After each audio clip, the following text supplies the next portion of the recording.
ఐతారం వచ్చిందంటే చాలు అందరూ అమ్మాయి అని అనుకుంటుంటారు. ఇంత తుణుకల కూర వండుకొని బగార బువ్వ పెట్టుకొని కడుపు నిండా తిని ఆరమంతా చేసిన కష్టం మర్చిపోతుంటారు. కానీ మన లీడర్ సాబులు అట్లా కాదు. ఈ నడుమ ఏ కార్యం పెట్టుకున్నా ఐతారం నాడే పెట్టుకుంటుండ్రు. నేరి సీఎం సార్ అయితే ఐతారం వచ్చిందంటే చాలు ఏదో జిల్లాల సుడి పెడుతుండు. మరిగా ఈసారి ఏ జిల్లాకు పోయిండు, ఏమేం ముచ్చట్లు చెప్పిండు పండ్రో సార్ చూద్దాం. ఈసారి జనగామ జిల్లాలో ఉన్న స్టేషన్ గన్పూర్ లో నడిచింది చెయ్యి పార్టీ వాళ్ళ మీటింగు. సీఎం సార్ వస్తున్నాడని తెలియంగానే కారు పార్టీ వాళ్ళు పంచాయతీకి తయారైండ్రు. మాజీ ఎమ్మెల్యే తాటికొండ రాజయ్య కాక అల్చల్ చేసిండు. కానీ పోలీసు వాళ్ళు ముందుగానే అందరు నాగబట్టి లొల్లులు కాకుండా చూసిండ్రు. ఇక గాలి మోటార్ల శివుని పల్లెకు చేరుకున్న సీఎం సారు ముందుగాల ఇందిరా మహిళా శక్తి అక్కచెల్లెన్లు తీసుకొచ్చిన ఓటి సామాన్లు బట్టలు అన్ని తిరిగి చూసిండు. అక్కచెల్లెన్లతో మాట ముచ్చట చేసిండు. ఆపది సాపతి అడిగి తెలుసుకున్నాడు. 800 కోట్లు విలువ చేసే పనులకు శంకుబండలు బాతిచ్చిండు, రిబ్బన్లు కత్తిరిచ్చిండు. అటెనక పెద్ద మీటింగ్ లో మాట్లాడుకుంటా ఎగస్ పార్టీ వాళ్ళ మీద ఈయర మయ్యర ఎత్తిపోసిండు. నేను హరీష్ రావు గారికి టీఆర్ఎస్ నాయకులకు సవాల్ ఇసిరదలుచుకున్నా. పిల్లకాకులతో నాకెందుకు కానీ అసలైన ఆయన రమ్మని ఆయనతోనే మాట్లాడతా. శ్రీరామ్ సాగర్ మీద మాట్లాడదామా, నాగార్జున సాగర్ మీద మాట్లాడదామా, శ్రీశైలం ఆనకట్ట మీద మాట్లాడదామా, జూరాల మీద మాట్లాడదామా, భీమా మీద మాట్లాడదామా, నెట్టంపాడి మీద మాట్లాడదామా, కోయిల్ సాగర్ కట్ట మీద మాట్లాడదామా, రాజోలి బండ డైవర్షన్ స్కీమ్ దగ్గర మాట్లాడదామా, లేకపోతే మంజిరా పరివాహక ప్రాంతంలో మాట్లాడదామా? చంద్రశేఖర్ రావు గారు వీళ్ళని కాదు, నువ్వు రా. కాళేశ్వరం ప్రాజెక్టు కానుంచి సురువు చేస్తే సర్కారు ఉద్యోగులకు జీతాలు ఇచ్చే ముచ్చట దాకా దేని మీదనన్నా పంచాయతీ పెట్టుకుందాం రాండ్రి అన్నట్టు పిలిచిండు ముఖ్యమంత్రి. అటు కారు పార్టీ వాళ్ళు కూడా మైకుల ముంగటికి వచ్చి గట్టిగానే చాపించిండ్రు. సీఎం సారు ఎట్టబడితే అట్ట మాట్లాడుతున్నాడని మాజీ మంత్రి హరీష్ రావు సారు గరమైండు. పెద్ద పెద్ద మాటలు డైలాగులు ఇచ్చిపెట్టుంది. నేను సవాల్ విసురుతున్న బట్టి విక్రమార్కకు రేవంత్ రెడ్డికి, మదిరకు పోదామా, కొడంగల్కు పోదామా, సిద్దిపేటకు పోదామా, ఈ రాష్ట్రంలో ఏ ఊరుకు పోదామో చెప్పండి. ఏ ఊర్లోనైనా సంపూర్ణ రుణమాఫీ జరిగిందంటే నేను అక్కడే ముక్కు నేలకు రాస్తా. జరగకపోతే మీరు ముక్కు నేలకు రాసి క్షమాపణ చెప్తారా అని చెప్పి ఈరోజు రేవంత్ రెడ్డిని నేను అడుగుతా ఉన్నా. గదన్నట్టు వాళ్ళు సవాలు ఇసిరితే వీళ్ళు సవాలు ఇసురుతాన్రు. చర్చ పెడదామా అంటున్నారు. అటు జిల్లాల పొంటి దిష్టి బొమ్మలు గాలబెట్టుడు కూడా జోరుగానే నడిచింది. అన్యేమో గాని స్టేషన్ గనపూర్లో బయ్యలచ్చన్ అంటారు. ఇప్పుడే గింత రచ్చరచ్చ అయిందంటే ఓవేళ నిజంగానే గిట్ట బయ్యలచ్చని వస్తే మాత్రం లొల్లి చిన్నగా ఉండదు పోయినరే అనుకుంటారు ఇప్పుడు పబ్లిక్.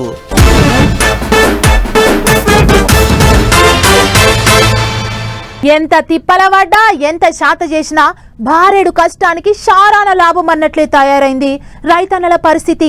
ఆరుగాలం రెక్కలు ముక్కలు చేసుకుని కాయ కష్టం చేసినా ఆఖరికి మిగిలేది అప్పులే. అందరికీ అన్నం పెట్టేటోళ్ళు ఆగమాగమైతుండ్రు. యాలగాని యాళ్ళ వానలు పడతాయి, టైంకు నీళ్ళందవు, ఎరువులు దొరకాయి, ఆఖరికి గిట్టుబాటు ధర దొరకదు. ఇవన్నీ సాలవన్నట్లు ఇగో అప్పులతోని పరిశానం. రాత్రనక పగలనక ఎంత కష్టం చేసినా ఎత్తి ఏట్లే పోసినట్టు అవుతున్నది రైతన్నల పరిస్థితి.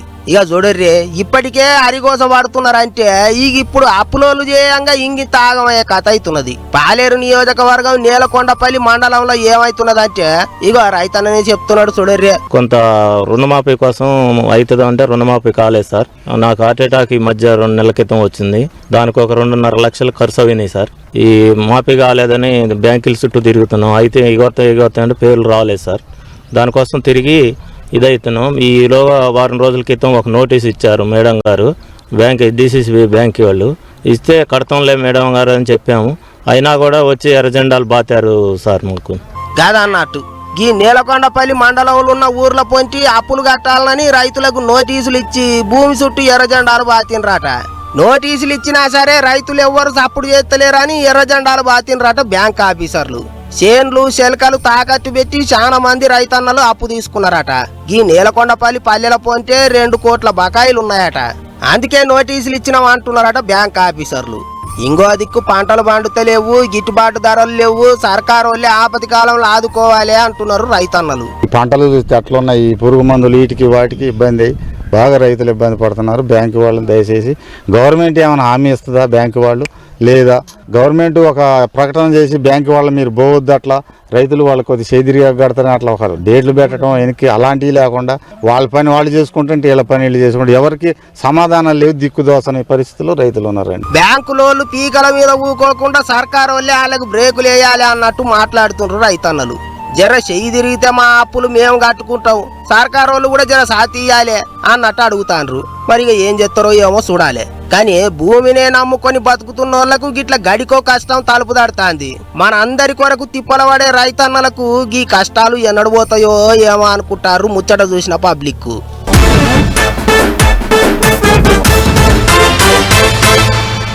మేం గొప్ప అంటే మేం గొప్ప అనే ముచ్చట్లు ఎన్నికటి సంధి వినిపిస్తున్నాయి. గొప్పతనం చూపించుకోనికే గొప్ప గొప్ప యుద్ధాలు జరిగినాయి. అయితే ఇప్పుడు అది ఇంగిద్ద ముదిరిపోయింది. వేసుకునే బట్టల కాంచి సురువు చేస్తే మాట్లాడే భాష దాకా మేమంటే మేం గొప్ప అనుకుంటుర్రు చాలా మంది. అన్నిటికి మించి హిందీ భాషకు తమిళోళ్ళకు నడుమ లొల్లి గట్టిగా అవుతుంది. ఇప్పుడు చూడురు ఎందాక పోయిందో వ్యవహారం. తమిళనాడు రాష్ట్రంలో హిందీ భాష కుంపటి ఇంగింత రగులుతాంది. ఇప్పుడు ఇప్పటిదాకా సెంటర్ సర్కారులకు స్టాలిన్ సర్కారుకు నడుమ లడాయి నడుస్తాంది. కానీ AP deputy CM Pawan Kalyan sir ముచ్చట్లు చేయబట్టి ఇప్పుడు వ్యవహారం ఎటేటో తిరుగుతాంది. ఇంటర్నెట్ గూట్లే తీరు కామెంట్లు రాస్తున్నారు పబ్లిక్. అందరేమో గానీ తమిళనాడు లీడర్లు పబ్లిక్ పవనాలు సారును పొరక అరుచుకుంటారు. అప్పట్లో హిందీ భాషను బలవంతంగా రుద్దుతాండ్రు అన్నట్టు మాట్లాడిన పవన్ కళ్యాణ్ ముచ్చట్లను ఇప్పుడు హిందీ నేర్చుకోవాల్సిందే అని మాట్లాడిన ముచ్చట్లను రెండిటిని పక్కకు పెట్టి ఇంటర్నెట్ గూట్లే తిప్పుతాండ్రు. అంతేకాదు తమిళం సినిమాలు హిందీలకు మార్చి విడుదల చేసుకుంటలేరా అన్నట్టు మాట్లాడిండు కదా సారు. దాని మీద కూడా గట్టిగానే గరం అవుతున్నారు తమిళ జనాలు. ఎట్లయితే తమిళనాడులో హిందీ భాష నేర్చుకోవాలి అని రూల్ పెట్టిండ్రో అట్లనే ఉత్తర భారతదేశంలో ఉన్న రాష్ట్రాలలో తమిళం నేర్చుకోవాలని రూల్ పెట్టుండ్రి అని అడుగుతాండ్రు. మస్తు గరం నడుస్తున్నాయి ముచ్చట్లు. ఇక ఓ దిక్క అంతా గాయ అవుతుంటే ఇంటర్నెట్ లో మళ్ళీ కామెంట్ రాసిండు జనసేనాని. శివయ్య ఉండే కైలాసం ఉత్తరాన ఉన్నది, ఆయన కొడుకు కుమారస్వామి గదే మురుగన్ దక్షిణాన తమిళనాడులో ఉన్నాడు. జగన్మాత అట్లా నిర్ణయం చేసింది అని రాసుకొచ్చిండు.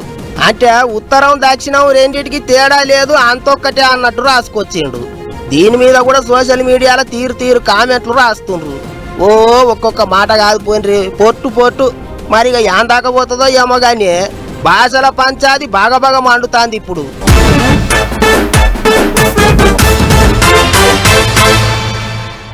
ఐపీఎల్ ఆటలంటే పనులన్నీ మూలకేసి టీవీలకు అతుక్కపోతుంటారు. పోరగాండ్లకు అప్పుడే ఐపీఎల్ ఫీవర్ సాలైంది. ఇప్పటికేంచే టికెట్ల కొరకు ఇంకులు ఆడుతుండ్రు. ఒక్క పాలన్న స్టేడియంకు పోయి చూడాలని అనుకుంటారు చాలా మంది. అంత మంచిగానే ఉన్నది కానీ ఇంకా ఆటలు షురువే కాలేదు. అప్పుడే ఈ ఐపీఎల్ ఆట ముచ్చట ఎందుకు వచ్చిందని అనుకుంటారు కదా. ఈ పాలి ఐపీఎల్ ఆటలు చూసేటందుకు పోయేటోళ్ళు ఉంటారు కదా, వాళ్ళకో సల్లటి ముచ్చట చెప్పిండ్రు మెట్రో సంస్థలు. ఈ పాలికి ఐపీఎల్ ఆటలు చూసేటందుకు పోయేటోళ్లకు మెట్రో సంస్థలు చెవుల్లో తేనె పోసినంత సల్లటి మాట చెప్పారు. అర్ధరాత్రి ఆట అయిపోయిందనక మెట్రోలు తిప్పుతారట. అందుట్లో మళ్ళా పుక్కట్ల మెట్రో ఎక్కి తిరిగొచ్చాట. అంటే మెట్రో ప్రయాణానికి టికెట్ కూడా కొనక్కర్లేదు అన్నట్టు. మళ్ళా అందరిని కూడా గిట్లనే పుక్కట్ల తీసుకుపోతారేమో అనుకునేళ్ళు కాదు, ఆట చూసేటందుకు పోయి వచ్చేటోళ్ళ వాళ్ళకేనట ఈ ఆఫరు. కాకపోతే మన తన కాదు, చెన్నైలో ఏటి ఆటలు చూసేటందుకు పోయేటోళ్ళకి ఇది గుడ్ న్యూసే.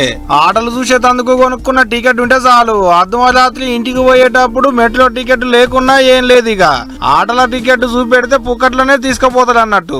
అది కూడా ఆట అయిపోయినాక 90 నిమిషాల వరకే ఉంటదట ఈ ఆఫరు. ఒక్క దెబ్బకు 2 పిట్టలు అన్నట్టు, ఒక్క టికెట్ మీద 2 సౌలతులు ఉన్నాయి అన్నట్టు. ఇదే ముచ్చట మీద చెన్నై సూపర్ కింగ్స్ ఓనరోళ్ళు, చెన్నై మెట్రో రైలు శాఖోళ్ళు అన్ని లెక్కలు మాట్లాడుకున్నారట. చెన్నైలో ఏటి ఆటలన్నీ చపాకులున్న చిదంబరం స్టేడియంలే అవుతుంటాయి. గట్ల గవర్నమెంట్ ఎస్టేట్ మెట్రో స్టేషన్ కేంచి వాళ్ళుండేటి జాగకు దగ్గరలుండేటి మెట్రో స్టేషన్ వరకు పుక్కట్లనే పోవచ్చని ఆఫర్ పెట్టిరు. ఇంట్లో మా సొంతంగా రాసిందేం లేదు, సొంతంగా మేము చెప్పిందేం లేదు. ఈ ముచ్చటంతా కొద్దిగా సిఎస్కే మేనేజింగ్ డైరెక్టర్ విశ్వనాథం సారే చెప్పిండు. ఈ నెల 22 కేంచి ఆటలు సురు అవుతాయి. 23 నాడు చెన్నైలో ఆట ఉంటది. అయ్యాల అక్కడి క్రికెట్ అభిమానులకు సంబరం చిన్నగుండదు. ఇక ఇప్పుడు ఈ ముచ్చటలకైనాక మన తాన కూడా ఇటువంటి సౌలతోటి చేస్తే మంచిగానే ఉండు అనుకుంటున్నట హైదరాబాద్ లో ఉండేటి క్రికెట్ అభిమానులు. చూడాలి మరి మనోళ్ళు కూడా ఏమన్నా ఉపాయం చేస్తారో లేదో అనేటిదిగా.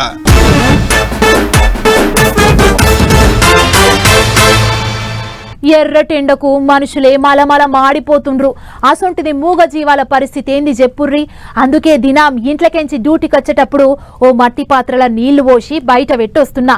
నేను ఒక్కదాన్నే కాదు, చాలా మంది గిట్లనే చేస్తుర్రు. పిట్టలు పిల్లులు దూప తీర్చుకుంటాయి అన్నట్లు ఇగో ఎండాకాలం శెక దాకకుండా గీ జూ పార్కుల్లో ఎసొంటి ఇకమతి చేసిర్రో చూడుర్రి.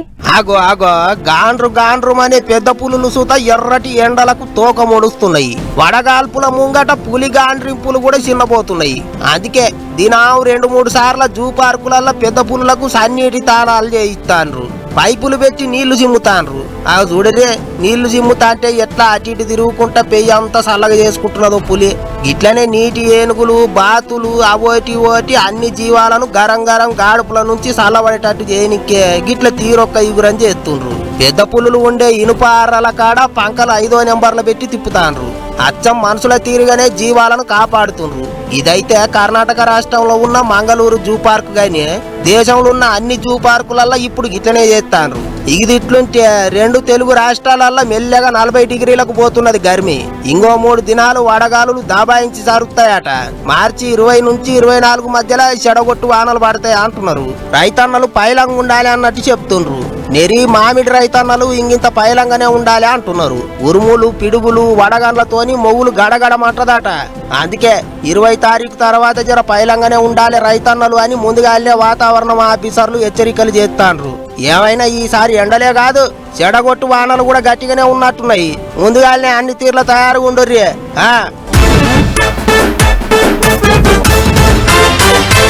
మన తాన ఉన్నన్ని గుళ్ళు గోపురాలు పురాతన కాలం నాటి కట్టడాలు ఏడగాన్రావు.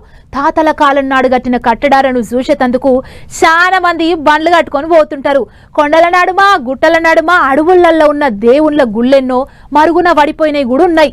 అగో అసువంటి ఓ గుట్ట మీదున్న గుడి ముచ్చట వాటికొచ్చిన చూడరిగా. స్తంభాలు ఇరిగిపోయినాయి, రాళ్లు గుంగిపోయినాయి, కప్పు కూలిపోయింది, విగ్రహాలకు దుమ్ము పట్టింది.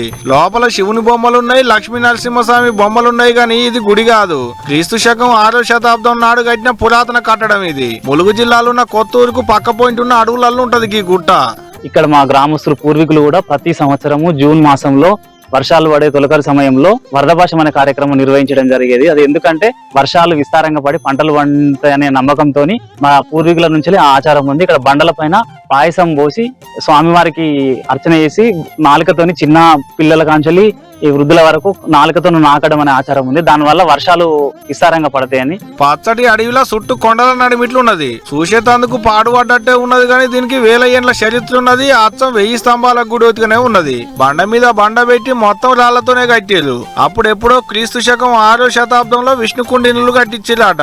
అందమైన శిల్పకళలు, బండ కింద నీటి కొలను, కొండ మీద చెరువు. గీడున్న శిల్పకళలు ఇంతకు మునుపు ఏడ చూసినట్టు కూడా ఏం లేవు. స్తంభాలకు దర్వాజలకు గోడలకు చెక్కిన శిల్పాలు ఇప్పటికైతేనే ఉన్నాయి. మరి అంత ముద్దుగా చెక్కిర్రు. గుట్ట మీద లక్ష్మీ నరసింహస్వామి బొమ్మలు పెట్టిన కాడ గర్భగుళ్ళకు పోయి మీదికి చూస్తే మీదున్న గోపురంగా ఆనొస్తున్నది మంచిగా. పెద్ద పూజలేం ఉండవు గాని 17 హోలీ పండుగ నాడు గుట్ట మీదికి పోయి గిట్ల బండ మీద అన్నం పోసి నోటితో తింటారు అక్కడ వాళ్ళు. అది వాళ్ళకు ఏండ్ల కమానంకేంచి వస్తున్న ఆచారం అంటున్నారు. చెప్పుకున్నానికి చరిత్ర మంచిగానే ఉన్నది కానీ చరిత్రకు తగ్గట్టు దీని అవతారం లేదు. ఇప్పటికన్నా ఎవరైనా దాన్ని పట్టించుకొని దాన్ని నున్నగా చేస్తే మంచి టూరిస్ట్ ప్లేస్ అవుతుందబ్బా.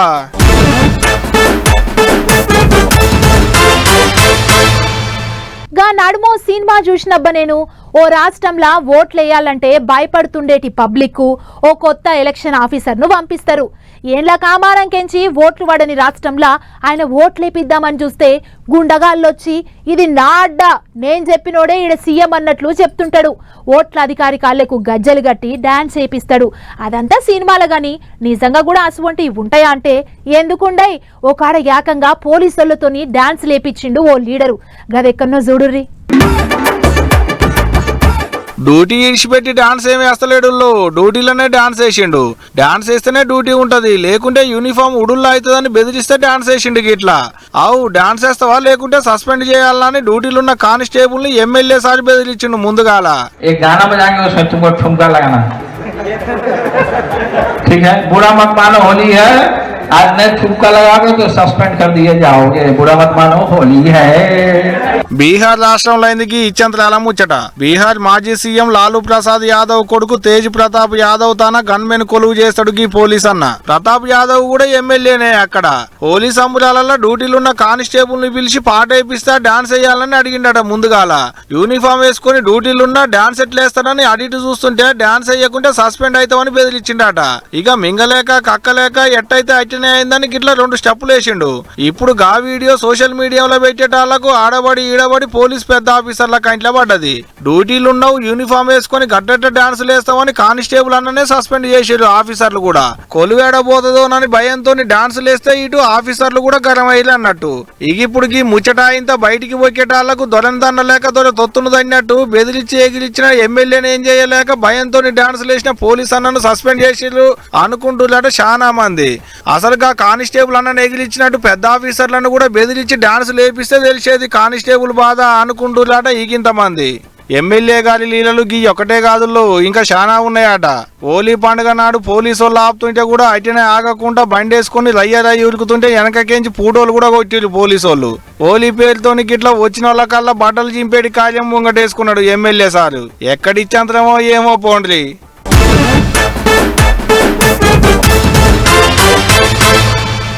అయ్యో శబ్దం అనుకుంటేనే మర్చిపోయినా.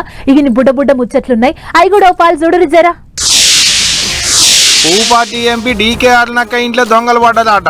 అర్ధరాత్రి అందరు వండుకున్నాక ఇంట్లోకి దొరబడ్డాడట దొంగోడెవడో. ఇంట్లోకి రాగానే బుడ్డ కెమెరాలకు తీగలన్నీ కత్తిరి ఇచ్చేసిండట.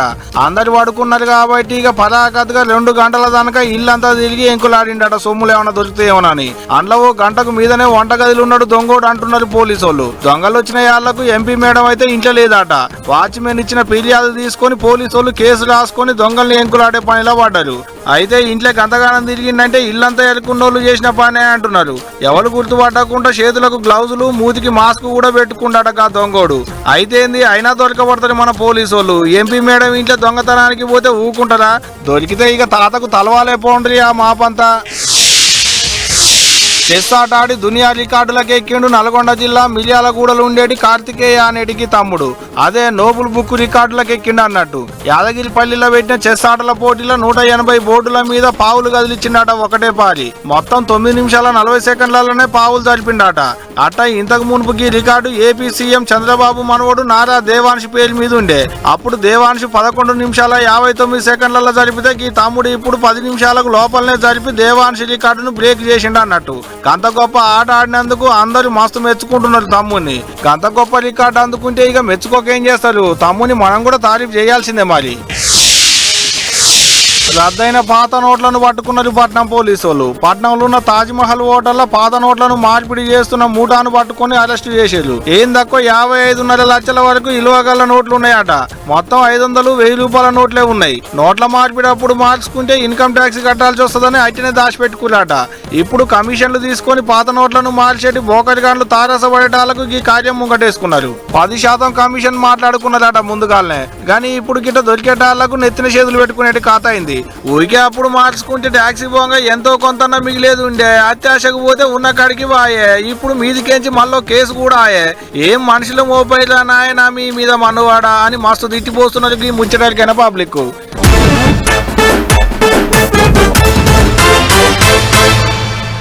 ఇక చూసిరు కదా, ఇవి ఇయాల్టి మన పటాస్ న్యూస్ ముచ్చట్లు.